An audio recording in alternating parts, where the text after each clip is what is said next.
ನಾನು ಎಂ ಉಮೇಶಪ್ಪ ಅಂತ ಶಿವಮೊಗ್ಗ ತಾಲೂಕು ಸೂಗೂರು ಹಾಲು ಉತ್ಪಾದಕರ ಸಹಕಾರ ಸಂಘದ ಕಾರ್ಯದರ್ಶಿ.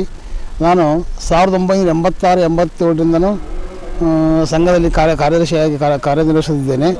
ನಮ್ಮ ಸಂಘ 1987 ಪ್ರಾರಂಭವಾಗಿ ಕೇವಲ 10-15 ಲೀಟ್ರಿಂದ ಪ್ರಾರಂಭವಾಗಿ ಈಗ ಸುಮಾರು 1,000-1,200 ಲೀಟರ್ ತನಕ ಹಾಲು ಸಂಗ್ರಹಣೆ ಆಗ್ತಿದೆ. ನಮ್ಮ ಸಂಘದಲ್ಲಿ BMC ಘಟಕ ಪ್ರಾರಂಭ ಮಾಡಿದ್ದೀವಿ. ಹಾಗೂ ಸಂಘಕ್ಕೆ ಬೇಕಾದ 2-3 ಕಟ್ಟಡಗಳನ್ನು ಕಟ್ಟಿ ಸಂಘವನ್ನು ಉನ್ನತ ಸ್ಥಿತಿಗೆ ತೆಗೆದುಕೊಂಡು ಹೋಗಿದ್ದೀವಿ. ಹಾಗೂ ಶಿವಮೊಗ್ಗ ಹಾಲು ಒಕ್ಕೂಟದ ವತಿಯಿಂದ ಸಂಘಕ್ಕೆ ಸಬ್ಸಿಡಿ ದರದಲ್ಲಿ ಪಶು ಆಹಾರ, ಪಶುವೈದ್ಯಕೀಯ ಸೌಲಭ್ಯ, ಗೋದಾರ್ ಶಕ್ತಿ, ಮ್ಯಾಟು, ರಬ್ಬರ್ ಮ್ಯಾಟು ಮುಂತಾದ ಸೌಲಭ್ಯಗಳನ್ನು ಒಕ್ಕೂಟದಿಂದ ನಮಗೆ ನೀಡುತ್ತಾರೆ.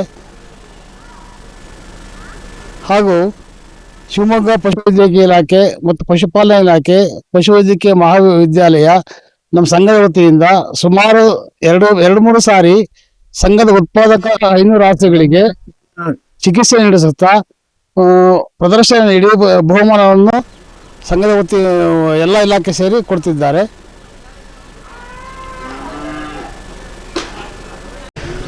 ಸಂಘದ ಉತ್ಪಾದಕರ ಬಡದಾಸೆಗಳಿಗೆ ಪಶುವೈದ್ಯಕೀಯ ಇಲಾಖೆ, ಪಶುಪಾಲನಾ ಇಲಾಖೆ ಹಾಗೂ ಶಿವಮೊಗ್ಗ ಹಾಲು ಒಕ್ಕೂಟ ಸಂಘದ ವತಿಯಿಂದ ಶಿಬಿರಗಳನ್ನು ಮಾಡಿ ಬರಡುದಾಸೆಗಳು ಕಟ್ಟುವಂತೆ ಚಿಕಿತ್ಸೆ ನೀಡಿ ಸಂಘದ ಉತ್ಪಾದಕರಿಗೆ ಉತ್ತಮ ಸೌಲಭ್ಯವನ್ನು ನೀಡುತ್ತಾ ಬಂದಿದ್ದಾರೆ.